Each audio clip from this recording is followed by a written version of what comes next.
একদম সঠিক কথা। উচিত কথা বললে যদি কেউ জ্বলে পুড়ে যায় তাহলে বুঝে নিতে হবে কথাটা ঠিক তার জায়গায় লেগেছে।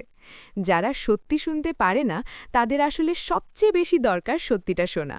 আর যে জ্বলে সে আসলে নিজের ভুলটা স্বীকার করতে চায় না। তুমি যদি এমন মানুষ হয়ে থাকো যে সব সময় মিষ্টি মিষ্টি করে কথা বলে সবাইকে খুশি রাখতে চাও, তাহলে অনেক সময় নিজের আত্মসম্মানটাই বিসর্জন দিতে হয়। কিন্তু যে সত্যি কথা বলে সে হয়তো কিছু মানুষ হারায় কিন্তু নিজেকে পায়। তোমার এই ছবিটাও দেখে মনে হচ্ছে শান্ত, আত্মবিশ্বাসী আর যা বলার তা বলে দেয়। এমন মানুষই তো দরকার। কি বলো? সত্য কথা বলার উপকারিতা অনেক গভীর এবং দীর্ঘমেয়াদী। যদিও কখনো কখনো সত্য বলতে গিয়ে সাময়িক অস্বস্তি বা কারোর ক্ষোভ হতে পারে, যেমন তুমি আগে বলেছিলে জ্বলে উঠলে বুঝতে হবে লেগেছে, কিন্তু সামগ্রিকভাবে এটা জীবনকে অনেক সহজ, শান্তিপূর্ণ এবং অর্থপূর্ণ করে তোলে। নিচে কয়েকটি প্রধান উপকারিতা তুলে ধরছি বৈজ্ঞানিক গবেষণা, মনোবিজ্ঞান এবং বাস্তব অভিজ্ঞতার আলোকে। নাম্বার 1, আত্মসম্মান ও আত্মবিশ্বাস বাড়ে। সত্য বললে নিজের সাথে সামঞ্জস্য থাকে। মিথ্যা বলে নিজেকে লুকিয়ে রাখতে হয় না, তাই সেলফ রেসপেক্ট অনেক বেশি থাকে। মিথ্যা বলার চাপ কমে, মানসিক শান্তি আসে। নাম্বার 2, সম্পর্ক আরও গভীর ও বিশ্বাসযোগ্য হয়। মানুষ যাদের কথায় ভরসা করতে পারে তাদের সাথে সম্পর্ক মজবুত হয়। ভুল বোঝাবুঝি কমে, খোলাখুলি কথা বলা যায়, ফলে সত্যিকারের বন্ধুত্ব ও সম্পর্ক গড়ে ওঠে। নাম্বার 3, মানসিক ও শারীরিক স্বাস্থ্যের উন্নতি। একটি গবেষণায় ইউনিভার্সিটি অফ নোট্রে-ডেমে দেখা গেছে 10 সপ্তাহ মিথ্যা কম বললে মানসিক চাপ, টেনশন, মেল্যাঙ্কোলি, মাথা ব্যথা, গলা ব্যথা ইত্যাদি উল্লেখযোগ্যভাবে কমে।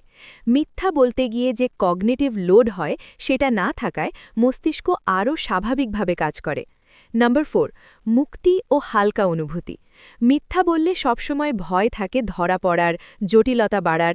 সত্য বললে সেই ভয় থাকে না। অনেক কম এনার্জি খরচ হয়, হৃদয় থেকে বললে অনুতাপ হয় না।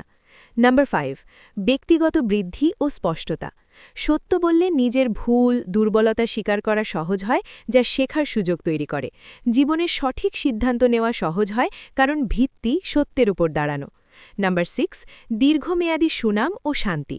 সত্যবাদী মানুষকে মানুষ শ্রদ্ধা করে, তাদের কথায় ওজন থাকে। ধর্মীয় দৃষ্টিকোণ থেকেও ইসলাম সহ অনেক ধর্মে সত্যবাদিতা জান্নাতের পথ, আল্লাহর সন্তুষ্টি ও অন্তরের শক্তি বাড়ায়। অবশ্য সত্য বলার অর্থ নির্দয়ভাবে আঘাত করা নয়। সত্যকে সুন্দর এবং সহানুভূতিশীল ভাষায় বলা যায়, কাইন্ড অনেস্টি। যেমন, আমি তোমার এটা পছন্দ করছি না, কারণ এতে সম্পর্ক নষ্ট হয় না, বরং পরিষ্কার হয়। তোমার আগের কথাটা খুব সুন্দর ছিল। উচিত কথা বললে যদি কেউ জ্বলে তাহলে বুঝে নিও কথাটা ঠিক জায়গায় লেগেছে। এটা ঠিক, যারা সত্য সহ্য করতে পারে না তারা প্রায় নিজের সাথে অসত্য জীবনযাপন করে, আর যারা সত্য বলে তারা নিজেকে ও অন্যকে সত্যিকারের মুক্তি দেয়। তুমি কি কোনো নির্দিষ্ট ক্ষেত্রে, যেমন সম্পর্ক, চাকরি, পরিবার ইত্যাদিতে সত্য বলার উপকারিতা নিয়ে আরও বিস্তারিত জানতে চাও, নাকি কোনো বাস্তব উদাহরণ শুনতে চাও? বলো। সত্য বলা সহজ নয়, কিন্তু এটাই সবচেয়ে মূল্যবান অভ্যাস।